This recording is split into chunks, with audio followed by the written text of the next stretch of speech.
Sur le développement endogène. À cet effet, il ouvre un large dialogue sur les défis, les atouts et les perspectives offertes au secteur privé.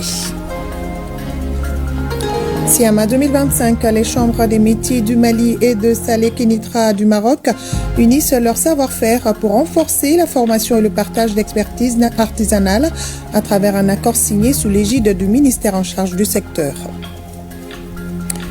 Les langues nationales, 13 au total, elles sont le pilier de la transmission orale et de la culture malienne. Elles racontent le Mali, 13 voix, 13 histoires, un patrimoine culturel immensement vivant. Redonner aux langues nationales leur place, c'est garantir la souveraineté du Mali et de ses cultures dans cette édition. Merci de suivre le 20h de ORTM1. Mesdames, Messieurs, bonsoir. À l'ouverture de cette édition, cette action humanitaire du président de la transition dans le cadre de ses œuvres sociales, à Kati, des personnes vivant avec un handicap viennent de recevoir des kits alimentaires composés de riz, de mil, de pâtes et d'huile alimentaire. Certains ont également reçu des mototricycles. Batraoré y était pour ORTM1. À la préfecture de Kati, c'est une journée de joie pour les personnes vivant avec un handicap. Awa Marco est la première à recevoir des mains du conseiller spécial du président de la transition chargé des œuvres sociales les clés d'une mototricycle. Elle fait partie des 10 bénéficiaires du jour à avoir un engin pour les déplacements. Ce n'est pas tout, car 100 kits alimentaires sont mis à la disposition des personnes vulnérables. Nous avons bénéficié d'appuis multiformes de la part du président de la transition. Nous sommes heureux car nous sommes mieux considérés et bénéficions d'une meilleure prise en charge par le président de la transition à travers ses œuvres sociales. C'est dans le cadre de la célébration de la journée du 3 décembre, qui est la journée internationale des personnes vivant avec handicap. Le président de la transition nous a instruit de ne pas se limiter à la journée du 3 décembre seulement, de prendre tous les mois de décembre pour apporter sa solidarité et son patriotisme aux Maliens en général et aux personnes vivant avec handicap. Chaque année, nous prenions une catégorie d'handicap, mais cette année, il nous a dit de prendre tous les handicaps en compte pour pouvoir apporter sa solidarité et cela va continuer sur toute l'étendue du territoire. À Kati, les bénéficiaires du jour ont saisi l'occasion pour saluer les efforts du gouvernement par rapport à la gestion de la crise d'hydrocarbures. Célébration ce 7 décembre de la Journée nationale des exportations, je le disais en titre, une occasion de créer un cadre de dialogue et de compétition entre les opérateurs économiques œuvrant dans le domaine de l'exportation. Le développement endogène est au cœur de cette édition. En prélude à cette journée, le ministre de l'Industrie et du Commerce revient sur les opportunités qu'elle offre au secteur privé, les freins et les atouts du secteur, suivant la synthèse de son discours avec Alousseni Touré. Le Mali est indéniablement un pays qui regorge de richesses immenses dont la transformation et l'exportation demeurent le principal défi. L'instauration d'une journée nationale dédiée aux exportations est une initiative du gouvernement visant à faire connaître les opérateurs économiques qui œuvrent dans le domaine de l'exportation de nos produits, créer une émulation entre opérateurs et attribuer un prix pour récompenser les meilleurs et encourager les moins performants. Cette journée a pour objet, entre autres, de créer un cadre de dialogue entre l'État et les acteurs à l'export autour de leurs préoccupations, renforcer l'appropriation de la stratégie nationale de développement des exportations par les acteurs à l'exportation, faire connaître les champions à l'exportation du Mali, ainsi que les produits phares à l'exportation.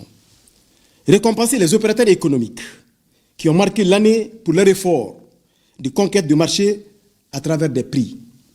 Créer une saine émulation entre les acteurs à l'exportation, permettre aux acteurs à l'exportation de développer des synergies pour la conquête de nouveaux marchés. Cette émulation participera au renforcement de la compétitivité de nos opérateurs économiques qui seront appelés à développer leur leadership. L'État s'est engagé dans une réforme institutionnelle visant à promouvoir les exportations avec des objectifs chiffrés. Avec l'ambition d'accroître de 25% des exportations maliennes en dehors de l'or, la mise en œuvre de la stratégie nationale de développement des exportations a obtenu des résultats probants à la date d'aujourd'hui. Selon les données de la Banque centrale des États de l'Afrique de l'Ouest, BCAO, les exportations de biens et de services du Mali, qui ont représenté 26,8% du produit intérieur brut en 2024, ont atteint respectivement 3 353,6 milliards de francs CFA en 2022, soit une augmentation de 24,5% par rapport à 2021, 2693,8 milliards de francs CFA. et 3430,1 milliards de francs CFA en 2023, soit une augmentation de 2,3% par rapport à 2022. Le développement de ces secteurs est cependant buté à plusieurs obstacles. On peut citer, entre autres, la faible capacité managériale des entreprises, l'insuffisance de la vétusté des infrastructures de transport et logistique, le coût élevé de l'énergie et des télécommunications, l'accès au financement, l'insécurité dans les zones de production et sur les principaux corridors. En plus de ces défis ci-dessus cités, il est à déplorer fortement les nombreuses entraves au libre accès à certains marchés où l'engagement avait été pris dans un cadre multilatéral d'accorder l'accès sans droit de douane et taxes assimilables aux produits des pays les moins avancés. La République de Turquie est le pays invité d'honneur de cette première édition. Outre la Turquie, la Chine, l'Afrique du Sud, l'Inde et les pays membres de la Confédération des États du Sahel sont très attendus pour renforcer davantage le partenariat. Célébration demain également de la Journée internationale de l'Organisation de l'aviation civile internationale. Le thème choisi pour le quinquennat 2024-2029 est faire progresser l'innovation pour le développement de l'aviation civile internationale. Le point des avancées en matière des transports aériens. Les perspectives seront dégagées au cours de cette célébration. Pour plus de précisions, écoutons Dambélé Madina Sissoko, ministre des Transports et des Infrastructures, au micro de Sokonaka Misoko. L'organisation internationale compte 193 États membres. Le Mali y a adhéré le 18 août 1961 aux premières heures de son indépendance. En 1996, l'Assemblée générale des Nations unies a reconnu, à l'initiative de l'OACI, le 7 décembre comme Journée internationale de l'aviation civile et a proclamé officiellement cette date, Journée des Nations unies. Présent dans les concerts des nations, le Mali célèbre chaque année, à l'instar de la communauté internationale, cette journée. Dans notre pays, l'aviation civile est un moteur du développement. Le gouvernement de la République du Mali, en accord avec la vision du président de la transition, chef de l'État, et les directives du Premier ministre, chef du gouvernement, hisse l'aviation au rang des priorités stratégiques axées sur 3 impératifs: la sécurité, la connectivité et la durabilité. Notre priorité est et demeure la sécurité des passagers, du personnel navigant et des installations. Tous les 5 ans, le Conseil de l'OACI choisit un thème spécial pour la journée. Le thème adopté pour le quinquennat 2024-2029 est ainsi intitulé « Faire progresser l'innovation pour le développement de l'aviation civile internationale ». L'OACI est aujourd'hui le principal facilitateur entre les États qu'elle aide à créer un cadre de collaboration dans le domaine de l'aviation. La République du Mali s'est dotée d'un code de l'aviation civile qui rassemble un arsenal juridique conforme aux normes de l'OACI. En cette journée chargée de symboles, nous renouvelons notre engagement à faire de l'aviation civile un secteur sûr, moderne, inclusif et durable au service de tous les citoyens et de l'humanité. Parlons également de la fin des travaux de l'atelier de validation de la stratégie nationale de renforcement des capacités phytosanitaires du Mali. Le document final, qui comprend 4 axes stratégiques, a été présenté au ministre de l'Agriculture. Les activités budgétisées dans le document sont estimées à plus de 3 milliards de francs CFA. Compte rendu, Djamba Moussa Konati. Plus de 3 milliards de francs CFA, c'est le budget global pour la mise en œuvre de la stratégie nationale de renforcement des capacités phytosanitaires du Mali. Ce document qui vient d'être validé comprend 4 axes stratégiques qui, selon les acteurs, répondront efficacement aux défis phytosanitaires auxquels notre agriculture est confrontée. Au cours de cet atelier, vous avez collectivement enrichi le document stratégique par des recommandations pertinentes qui touchent notamment certains secteurs. Il y a le renforcement du cadre juridique et institutionnel. Il y a également l'amélioration des infrastructures de laboratoires et de diagnostic. Il faut également citer la formation continue des acteurs publics et privés. Il y a aussi la gestion rationnelle et sécurisée des pesticides, le développement du système d'alerte précoce et l'intégration des exigences phytosanitaires dans les initiatives nationales et régionales. Conçue pour 5 ans, cette nouvelle stratégie devra contribuer à l'accroissement durable de la production agricole pour assurer la souveraineté alimentaire et nutritionnelle ainsi que la transformation structurelle de notre économie. La sécurité phytosanitaire est un pilier essentiel sur lequel nous devons nous appuyer pour l'atteinte de la sécurité et de la souveraineté alimentaire. La présente stratégie validée aujourd'hui nous dote d'une approche participative et intégrée pour une gestion durable des problèmes phytosanitaires au bénéfice de nos exploitantes et exploitants agricoles. Le partenaire financier, c'est-à-dire la FAO, a réitéré sa disponibilité pour accompagner l'élaboration du plan opérationnel, la mobilisation des ressources et la mise en place des mécanismes de suivi et évaluation de la stratégie. Première édition du colloque international de l'Institut des sciences humaines. Les panels sont animés par des enseignants-chercheurs du Mali, du Niger, du Burkina Faso, de la Guinée et d'autres pays invités. Ce rendez-vous de Bamako est une réflexion critique, prospective et interdisciplinaire sur les mutations contemporaines de la culture et de la recherche au Mali. Compte rendu, Fadema Keïta. Cette première édition du colloque international de l'Institut des sciences humaines soutient l'initiative présidentielle. D'où le choix du thème « Penser la culture et réinventer la recherche, défis contemporains pour l'innovation et le développement au Mali ». Ce colloque vise à interroger les rapports entre la culture et la recherche, à renouveler les paradigmes scientifiques et à mettre en lumière les pratiques, les savoirs et les innovations endogènes. Il s'agit également de questionner la place de la recherche dans les politiques publiques afin de mieux répondre aux attentes des communautés. Quand on parle de culture, vraiment le domaine est très vaste.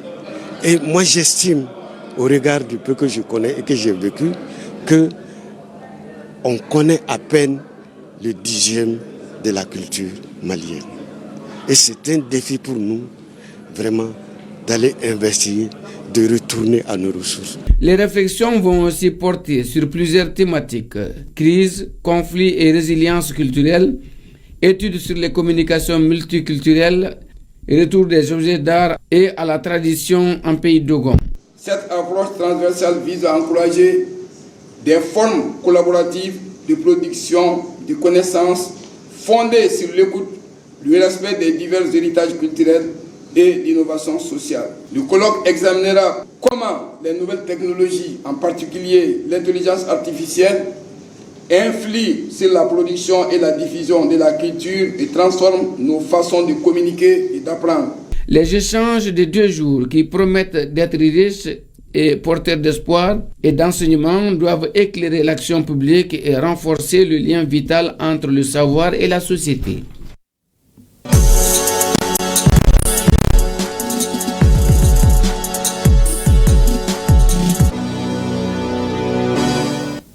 On en vient au dossier culture de ce soir et il s'intéresse aux 13 langues nationales devenues des langues officielles. Elles sont le socle de la culture malienne et sont classées au patrimoine culturel immatériel. Au-delà de la communication, ces langues sont aussi des vecteurs de transmission orale. 2025 est l'année de la culture. Redonner aux langues leur place centrale, c'est investir dans la souveraineté culturelle du Mali. Alpha Maïga et Alkao Traoré.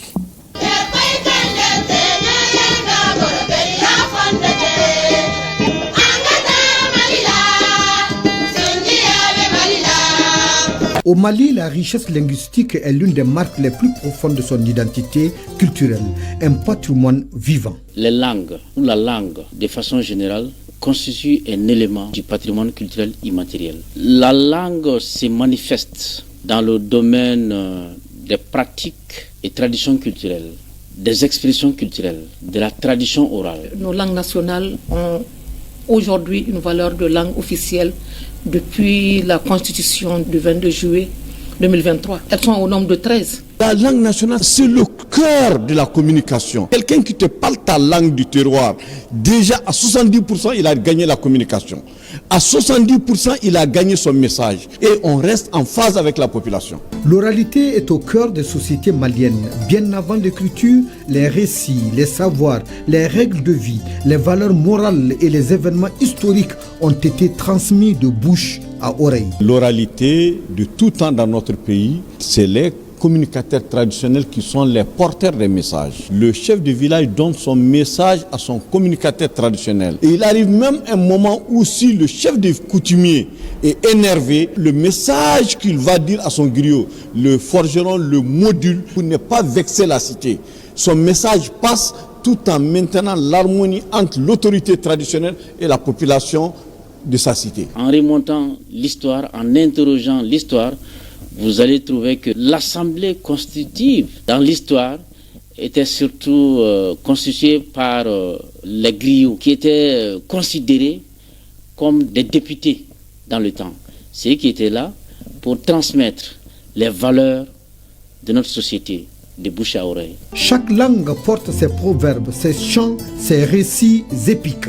Un enjeu de valorisation. La langue est vraiment l'élément essentiel. D'ailleurs, Amadou Hampâté-Bâ disait ceci: de tous les éléments de la culture, du physique au vestimentaire, le plus évident, c'est la langue.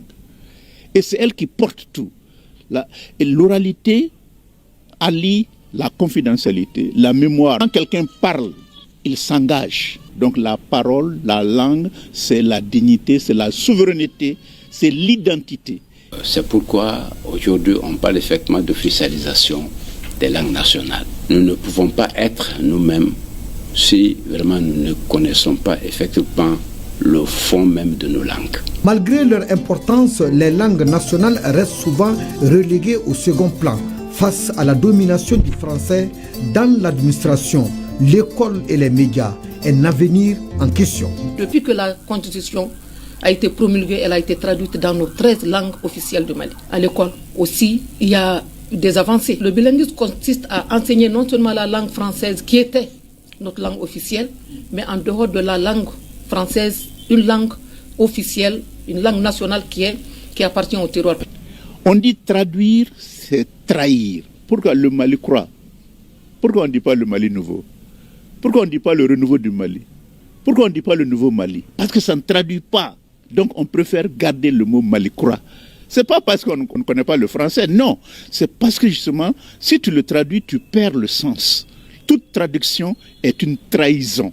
Face à la modernité, pourtant c'est à travers ces langues que l'on raconte qui nous sommes, d'où nous venons et ce que nous voulons léguer, disait très couramment un ancien ministre de l'Éducation nationale. Toutes les activités de l'individu, de l'homme, ça c'est la langue. Donc tout tourne aussi autour effectivement de cette langue-là. Et toute culture est basée sur une langue. Et c'est pourquoi justement les gens se battent pour avoir leur propre langue de manière à porter leur propre culture. Faire de l'année de la culture un levier pour redonner leur place centrale aux langues nationales. C'est investir dans la mémoire, l'identité et la souveraineté culturelle du Mali. Quels sont les comportements qu'un enfant doit avoir? Quels sont les contes, les récits, les faits, les proverbes? Tout ça, nous avons vraiment cette nostalgie parce qu'on les avait dans nos langues nationales. On a des langues qui seront valorisées à travers cette année qu'on consacre l'année de la culture. L'année décrétée par le président de la transition, chef de l'État, le général d'armée Assimi Goïta. C'est un élément très très important sur lequel nous sommes en train de travailler comme vecteur de transmission, comme élément de dialogue des cultures. La culture ne peut être pleinement malienne que si elle continue de se dire dans les langues du cœur et du quotidien. États généraux sur la situation de la femme, de l'enfant et de la famille, 459 recommandations et 349 actions ont été proposées lors de la remise de rapport. Pour rappel, ces états généraux ont été organisés pour renforcer la protection et la promotion de la femme, de l'enfant et de la famille au Mali. Compte rendu à Ouatraoré. Un Mali où les femmes, les enfants et les familles sont plus épanouis et jouissent de tous les droits est l'objectif du ministère de la promotion de la femme, de l'enfant et de la famille. D'où la tenue des états généraux sur la situation de la femme et de l'enfant et de la famille, une première du genre. Des 459 recommandations, nous pouvons retenir les tendances suivantes. En ce qui concerne l'axe 1, gouvernance, genre et autonomisation de la femme et de la fille, 118 recommandations, soit 25%. L'axe 2, protection et promotion de l'enfant, 74 recommandations, soit 16,1%. L'axe 3, promotion de la famille, 86 recommandations, soit 19%. L'axe 4, violence basée sur le genre, 74 recommandations, soit 16,1%. Et enfin, l'axe 5 portant sur les questions transversales, 107 recommandations, soit 23,34%. Cette cérémonie, qualifiée d'historique, a permis d'identifier les différents mots qui touchent les femmes et les enfants, d'analyser et évaluer les différentes politiques nationales de la protection et de la promotion de la femme et de l'enfant. Ce jour est pour moi plus que honorable, car pour la première fois de l'histoire de notre département, les états généraux se sont tenus, comme vous l'avez mentionné, Madame la Présidente, de poser les bases de la transformation de notre département au profit de nos cibles, notamment les femmes, les enfants et les familles. Je suis très émue de cette cérémonie parce que lorsque ce ministère a été créé, tout le monde disait que ce n'est pas évident. Nous nous sommes battus et tout le monde s'est battu et on continue à se battre. 30 ans encore après sa création, le ministère est là. Cela veut dire que tout le monde a travaillé. Moi, je suis émue et très fière. Il urge donc de mettre en œuvre cette panoplie de recommandations pour l'épanouissement des femmes et des enfants. Fin des travaux des lauréats de la première cohorte du programme Incubateur des talents Mali Denkoura phase 2, renforcer les capacités des jeunes à travers des sessions de formation en leadership, en entrepreneuriat culturel, entre autres. C'est tout le sens de cette initiative du ministère de l'Artisanat, de la Culture, de l'Industrie hôtelière et du Tourisme. Le point avec Fanta Mama Nientao. Fin du programme Incubateur des talents Mali Denkoura. Un programme qui s'inscrit dans le cadre du projet Culture Mali 2025. Pour cette dernière phase, une formation de 8 jours a mis en relation des jeunes leaders pour les inculquer davantage de connaissances sur les valeurs du Mali. Mali Denkoura est un très bon concept qui lie à la fois deux mécanismes d'intervention, c'est à la fois l'accompagnement financier mais aussi surtout le renforcement des capacités. Les participants de cette première cohorte du talent Mali Denkoura ont affirmé leur marque de reconnaissance et d'engagement continu envers leurs leaders et nos autorités. Je tiens vraiment à remercier le président et tout son gouvernement et tous ceux qui sont là, qui croient en nous, qui sommes les premiers bénéficiaires de cette formation, de cette initiative. Le ministre en charge de la culture n'a pas manqué de rappeler l'importance de la dite formation. Ce programme était un projet présidentiel qui nous a été instruit par le président du Mali, le général Assimi Goïta, qui dans sa vision historique et dans sa volonté d'aller vers un Mali croix a décidé de créer ce programme présidentiel pour promouvoir, travailler sur l'avènement d'un nouveau type de Maliens. Ils peuvent toujours compter sur le département de la culture pour créer des conditions optimales, pour les pousser davantage, mais sur la base du travail, de leur volonté, de leur engagement et de leur état d'esprit. Une remise symbolique d'attestation aux participants a clôturé cette formation du talent Mali Denkoura. À quelques heures de la cérémonie de clôture du SIAMA, 5 membres du gouvernement ont effectué une visite des stands, une mobilisation ministérielle qui témoigne une fois de plus de la solidarité gouvernementale autour de la culture, de la création et du savoir-faire local. Un reportage signé Moussa Kamara et Sambou Diakité. Dernier tour d'horizon au SIAMA, 5 ministres et même objectif, soutenir un artisanat en plein essor. Leur passage a galvanisé exposants et visiteurs au moment où se dessine le bilan de cette 5e édition. Cure, textile, innovation, la diversité du savoir-faire malien a captivé les membres du gouvernement, venus encourager un secteur qui résiste, innove et continue de porter haut l'identité nationale. Nous savons que l'artisanat, c'est une fusion, les peuples sahéliens. Donc vous avez vu, il y a eu des artisans de toute l'AES qui sont là et même au-delà, parce que nous avons le même espace et les mêmes socles culturels, les mêmes habillements, les mêmes façons de voir la chose, les mêmes nourritures, les mêmes besoins. Donc forcément, nos artisans sont obligés d'aller en osmose et nous vous encourageons vraiment à travailler avec tous les artisans, n'est-ce pas, de l'AES, afin que vraiment on puisse produire vraiment à l'échelle sous-régionale. Le SIAMA 2025 illustre pleinement la solidarité gouvernementale.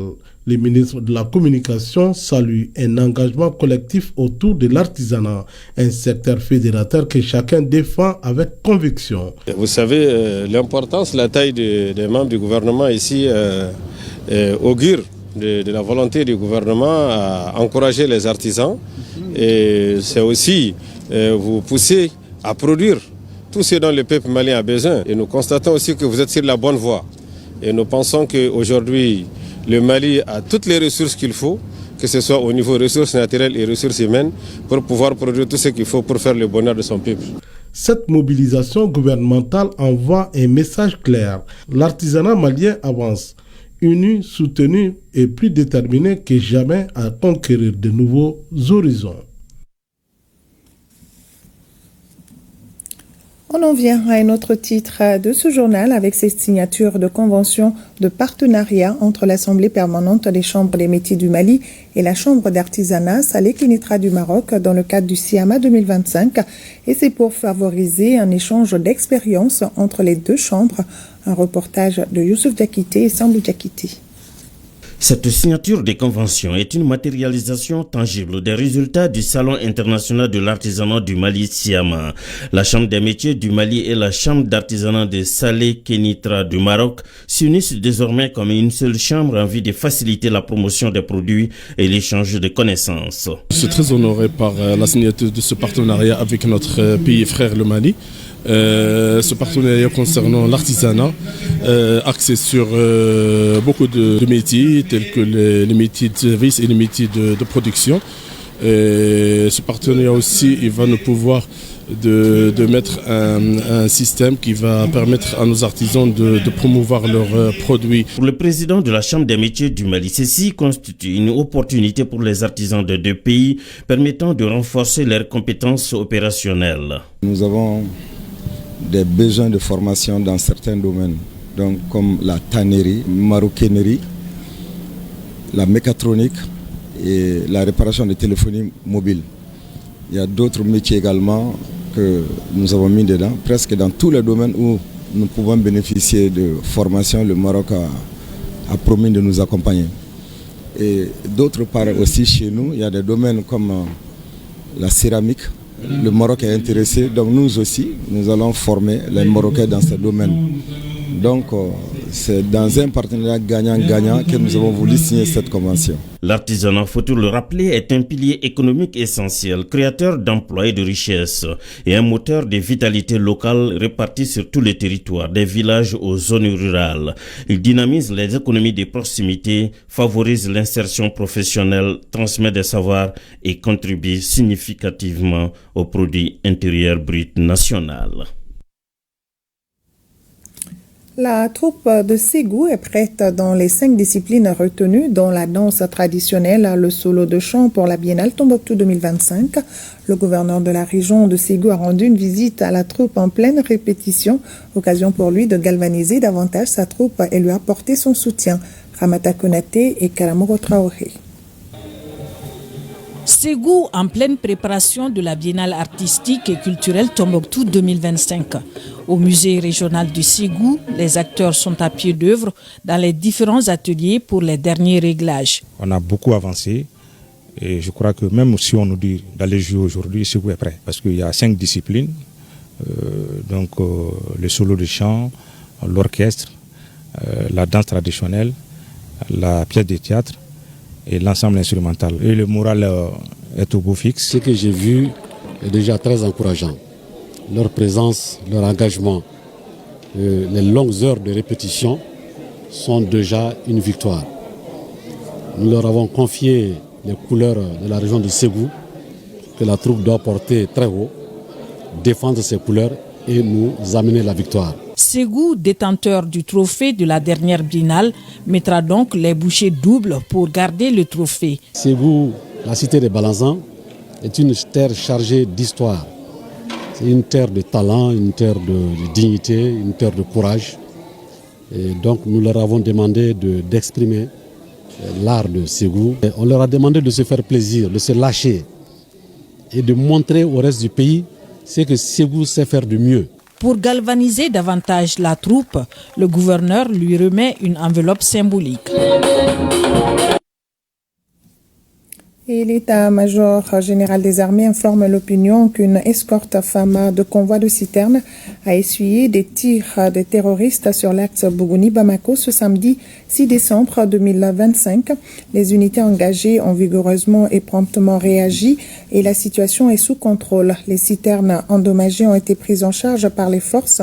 Le reste du convoi de citernes a été escorté à destination sans autre incident. L'état-major invite chaque citoyen à informer de toute activité suspecte ou tout comportement inhabituel observé. L'état-major général des armées rassure que ces escortes restent des priorités opérationnelles pour garantir la libre circulation sur les axes logistiques. Voilà, donc des centaines de citernes sont arrivées aujourd'hui dans la cour de l'ONAP. Chauffeurs, apprentis, douaniers, chacun s'active pour garantir un approvisionnement régulier et sûr du pays. Dans ce balai minutieusement orchestré, chaque geste compte, chaque minute pèse. L'enjeu, éviter toute rupture dans la distribution. Le point avec Abdul Karim Kaba. Samedi 6 décembre 2025, ici nous sommes dans la cour de l'Office national des produits pétroliers, communément appelé ONAP, conformément à la démarche entreprise par les autorités de la transition, celle de ravitailler du pays en carburant. Nous avons vraiment herela en wuliyorola kana se Bamako herela aywa mais also ga jafara chesiriga o ka akil to an la ganana faso jigi banka nala sona mafanani amblela baram na make pano mi fo population yene donc ni ko ni wati kunguru na ngon mi ga chesiriga na produit donc o fana ka agela fana ko herela donc an beka nyon deme ka bolo di nyoma donc ni wati mi gela wati mina donc o ka lage ka ko herela parce que kuma be karabina binna ni karabina nana bo yani convoi bon il va y carburant bi no mangi don donc ka ko yera o kana ko dia parce que en fana ba yere chesiri ke to belaji na pour lu fana kana gela soro lu fana kana degu soro donc pour que kana ni carburant décembre ko le woro bi andona bi ala barkala an ka yera dimi na kera damna na sa am sa fami bo aramba ko ni chama morala population na chama mora aramba na station na mse ko no population. Et le H24 est maintenu ici avec la douane malienne pour que la population puisse en tout cas avoir du carburant en un temps record. Nous sommes là pour procéder à la sortie des camions conformément à la décision du gouvernement demandant de respecter le délai de 24 heures pour qu'il n'y ait pas pénurie et que les rangs soient complètement un oubli en un mot pour la population malienne de Bamako précisément. Que direz-vous à cette population? Nous dirons à la population malienne de rester serein et de rester derrière les forces de sécurité et qu'Inch'Allah, il n'y aura plus de rangs dans les stations. Eh bien, ça veut dire tout simplement que les citernes ne durent plus dans la cour de l'ONAP afin de servir la population malienne.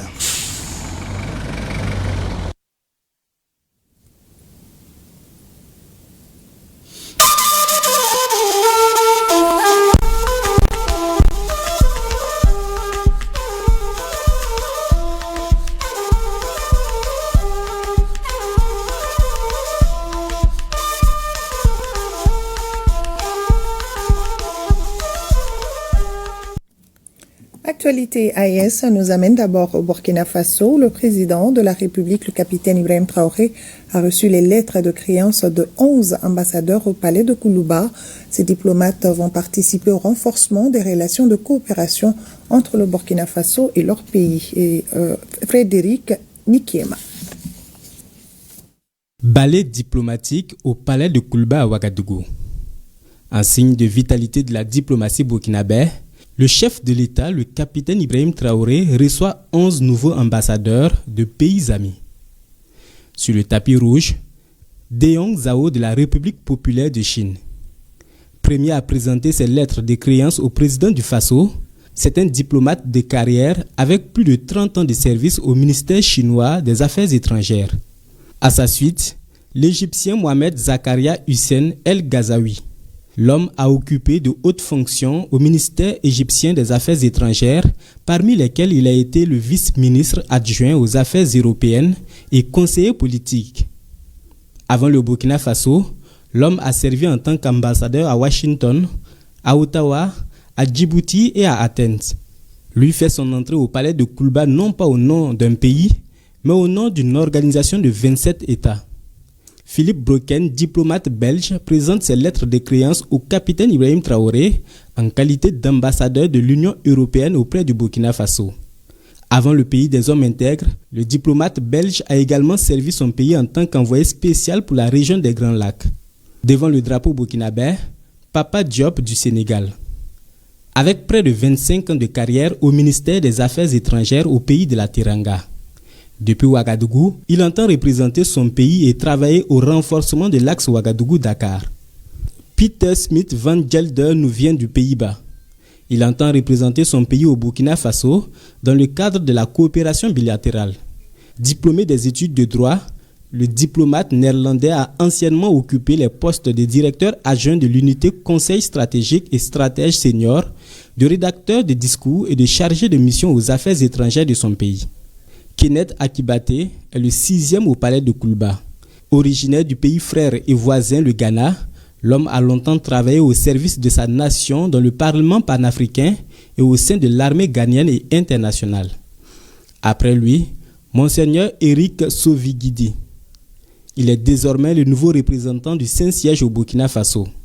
D'origine béninoise, il est titulaire d'un doctorat en droit canonique. Pour le maintien des liens de coopération avec la République portugaise, Cristina Maria Cerqueira Pucarino. Diplomate de carrière, elle a occupé plusieurs responsabilités aussi bien dans l'administration de son pays que dans les représentations diplomatiques du Portugal. En présentant ses lettres de créance au président du Faso, Pavel Bilek de la République tchèque souligne son engagement pour la consolidation de l'axe Prague-Ouagadougou. Il détient 2 masters, un en relations internationales de l'Institut d'État des relations internationales de Moscou et l'autre en économie de l'Université de Prague. Anjus Philippe Maïkaki, ambassadeur du Royaume-Uni, de Grande-Bretagne et d'Irlande.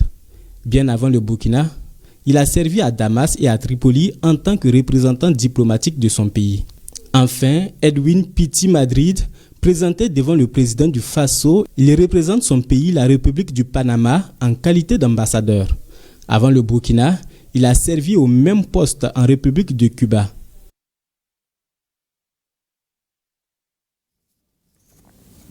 Et au Niger, le ministre d'État, ministre de la Défense nationale, a effectué une visite à l'école de la Gendarmerie nationale. Il est allé transmettre aux éléments de la Gendarmerie nationale les encouragements du président de la République, chef de l'État, le général d'armée Abdourahmane Tchani, pour leur engagement pour la sécurisation et la défense de l'intégrité du territoire national, Lawali Moutari Maïnassara. Dès son entrée dans les locaux de l'école de la Gendarmerie nationale, le ministre d'État, ministre de la Défense nationale, le général d'armée Salif Moudi a été accueilli par le haut commandant de la Gendarmerie nationale, le colonel-major Kimbata Hirou, avant de recevoir les honneurs par un détachement des éléments de la Gendarmerie nationale.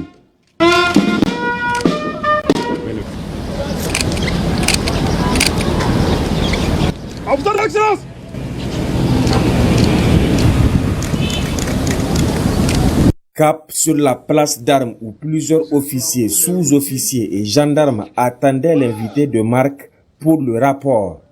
S'adressant aux hommes, le ministre d'État, ministre de la Défense nationale, a décliné le motif de sa présence, qui est de transmettre les encouragements et les chaleureuses félicitations du président de la République, chef de l'État, chef suprême des armées, pour tous les efforts inlassables que la Gendarmerie nationale déploie sur toute l'étendue du territoire national. Poursuivant son rapport, le général Moudi a surtout insisté sur la vigilance qui doit être de mise face à l'ennemi qui change régulièrement de méthode. 1 minute de Fatia a été dite à la mémoire de tous nos martyrs tombés armes à la main dans la défense de l'intégrité de notre territoire. La rencontre s'est achevée par un huis clos entre le ministre d'État, ministre de la Défense nationale, le général d'armée Salif Modi, le haut commandant et les officiers de la gendarmerie nationale.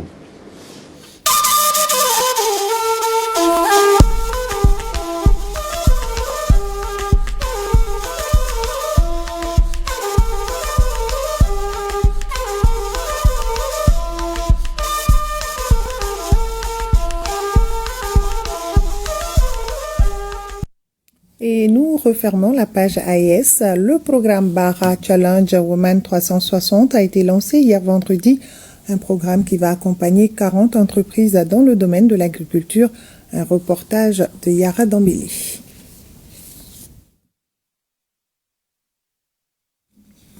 Voilà, donc je disais, le programme Bara Challenge Women a été lancé hier vendredi. Un programme qui va accompagner 40 entreprises dans le domaine de l'agriculture. Le reportage de Yara Dambélé est prêt.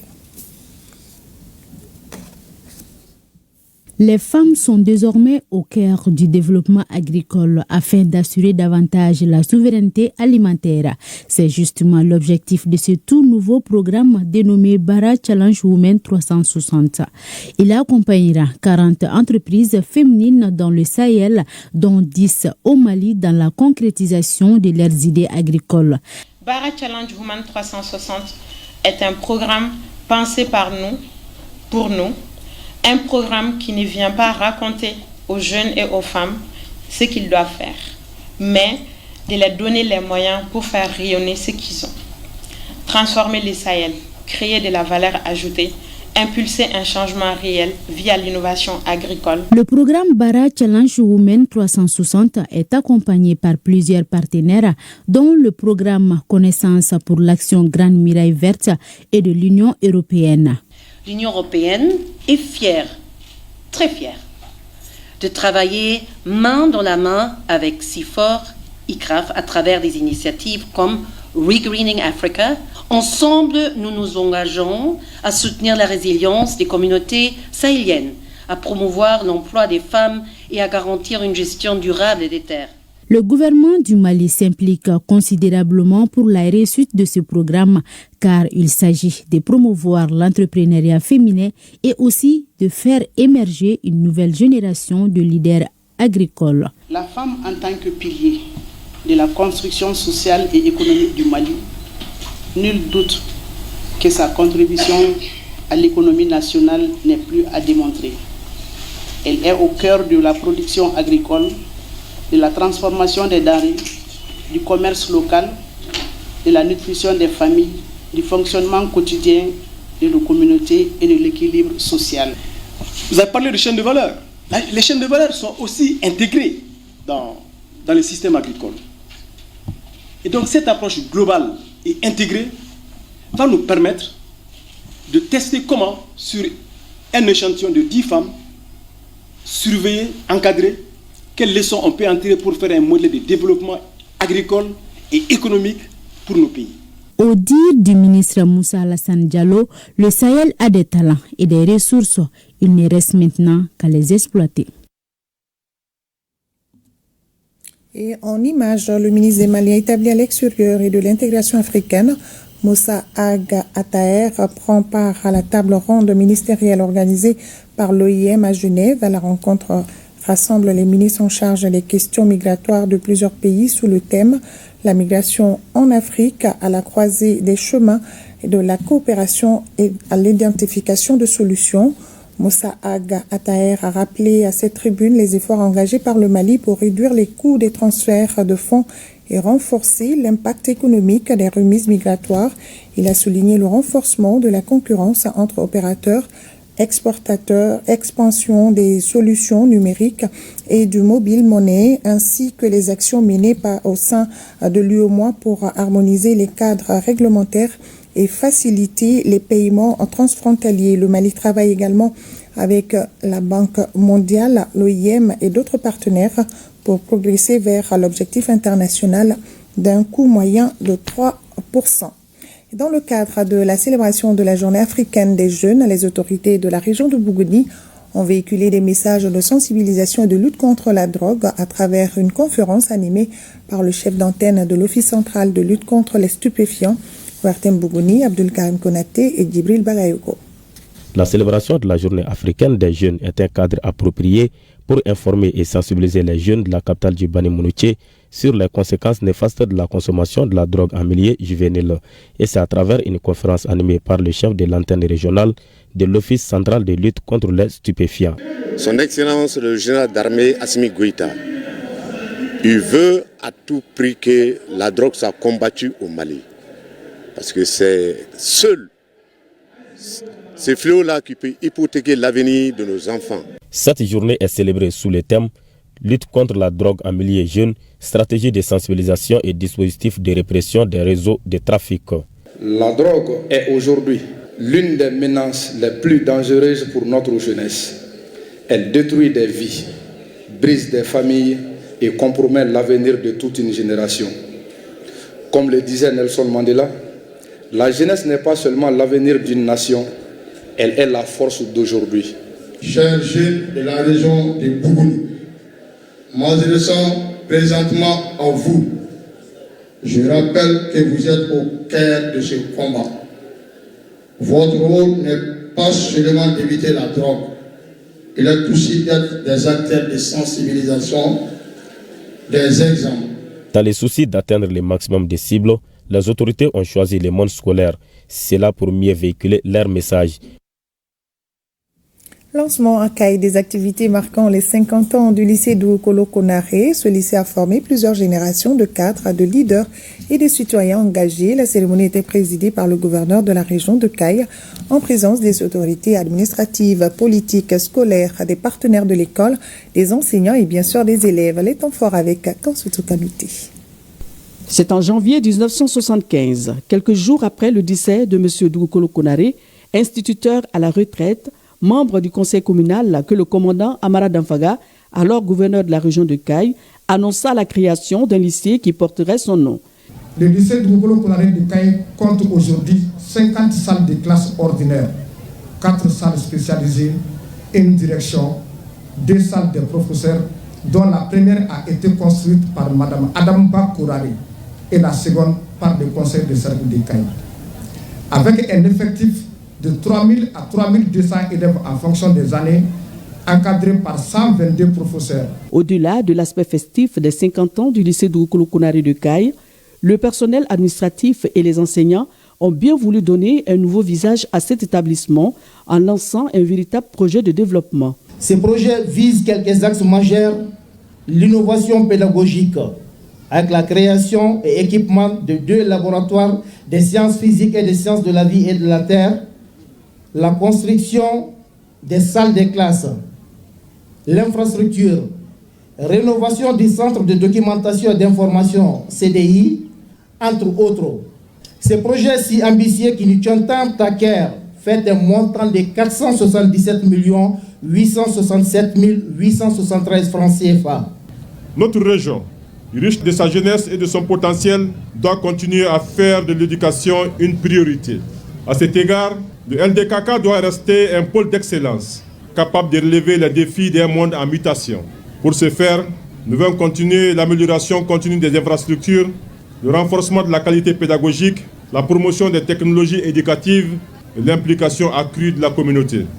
À l'issue de la cérémonie, des attestations de reconnaissance ont été décernées à certains professeurs du dit établissement à la retraite par l'amicale des anciens élèves. Rappelons qu'auparavant, 1 minute de silence avait été observée à la mémoire de toutes les femmes et hommes qui ont fait partie de l'histoire du lycée d'Oukolo Konaré de Caille, mais partis trop tôt. Pour ceux qui aiment bouquiner, retrouvez désormais dans vos kiosques le livre intitulé « Enjeux du pilotage pédagogique au Mali ». Des mots à penser du professeur Idrissa Souiba Traoré. Cet ouvrage aborde la question du pilotage pédagogique à travers une analyse des pratiques de classe fondamentale en milieu rural. Il fait ressortir aussi les enjeux de l'appropriation différentielle de la mise en œuvre de l'approche par compétences dans un lycée de la capitale et propose des solutions aux difficultés rencontrées. À retrouver également dans vos kiosques regard sur Wassoulou de Maître Barry Brahima Sidibé. L'ouvrage est la réécriture et l'enseignement de Wassoulou de sa fondation vers le XIIIe siècle jusqu'au XXIe siècle. C'est une contribution à la connaissance de l'histoire de Wassoulou. Maître Barry met en exergue les aspects géographiques, historiques, économiques et socioculturels du terroir.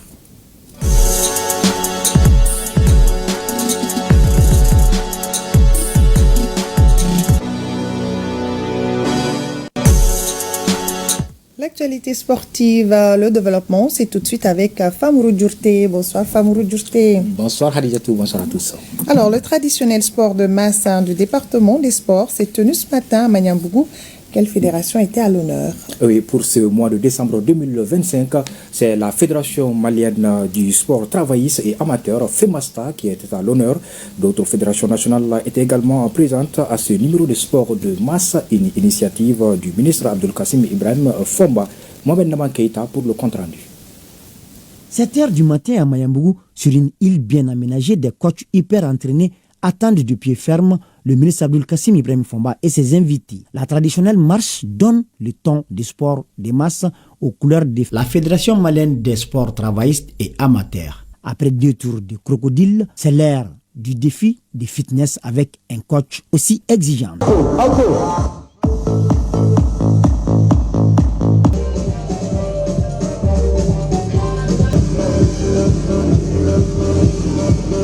Ensuite, c'est le tour d'un spécialiste des étirements de prendre le relais. En face, le public suit la cadence. Invité d'honneur du jour, de mettre de la lumière sur l'une de ces disciplines phares, les tirs à la corde. Je suis vraiment très content depuis que nous avons annoncé que nous sommes à l'honneur pour la marche sportive mensuelle vers la mobilisation, pour que vraiment les travailleurs puissent bouger. Mais nous avons présenté le tir à la corde qui oppose des équipes des entreprises et des travailleurs, des équipes qui vont tirer avec toute leur force pour qu'ils se renforcent le cœur, qu'il y ait de la santé et le bien-être aussi. Nous sommes très heureux aujourd'hui par rapport aux activités que cette fédération est en train de mener pour les différents agents de l'État, parce qu'ils sont là exclusivement pour les travailleurs.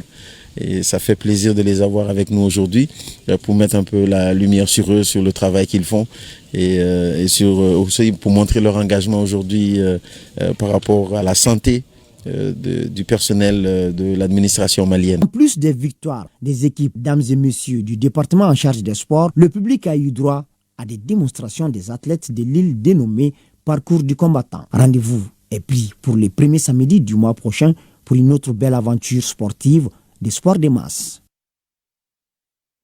La 2e édition de la CAN de Petit Poteau a démarré ce samedi à Kourougo en Côte d'Ivoire et le Mali participe à la compétition à Famourou. Oui, l'équipe du Mali est bien arrivée à Kourougo pour prendre part à cette 2e édition de la CAN de Petit Poteau. En plus du Mali et du pays hôte, la Côte d'Ivoire, 14 autres pays prennent part à la compétition. Il s'agit du Burkina Faso, du Niger, tenant du titre, du Sénégal, du Gabon, du Congo, du Ghana, du Togo, du Nigeria, de la Guinée équatoriale, de la Guinée, du Bénin, du Cameroun, de la République démocratique du Congo et de l'Angola. Les 16 pays sont répartis en 4 poules de 4. La Côte d'Ivoire et le Burkina Faso ont ouvert le bal ce samedi. Le Mali joue demain dimanche à 17h contre le Ghana. La 2e édition de la CAN de Petit Poteau, c'est du 6 au 14 décembre 2025 à Kourougo en Côte d'Ivoire. Créée en 2021, la Confédération africaine des Petits Poteaux regroupe déjà 18 pays membres. Et le tirage au sort des groupes de la Coupe du Monde 2026 a été effectué ce vendredi à Washington.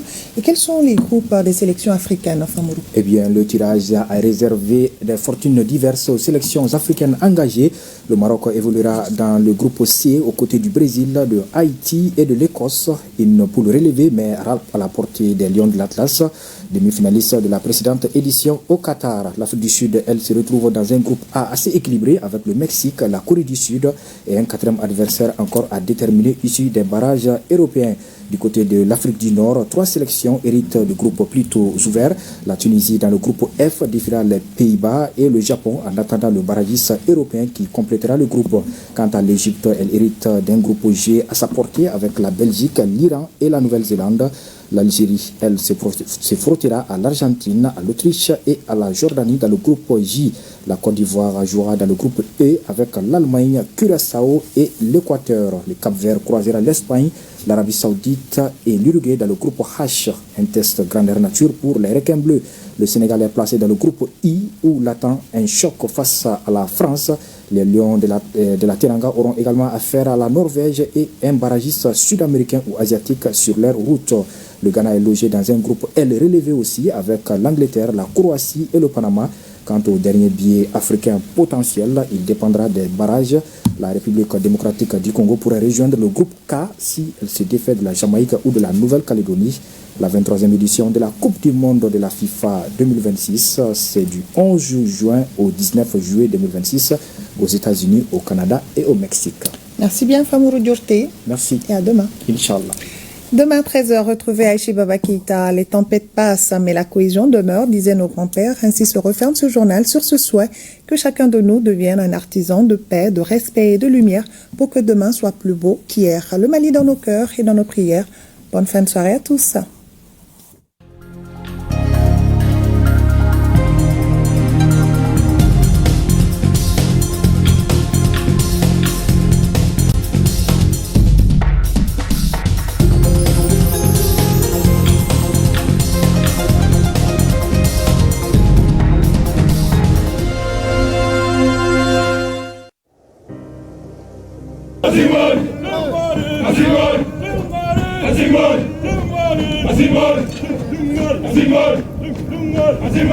Nous laissons derrière nous tout ce que nous avons de plus cher. Enfants, épouses, amis,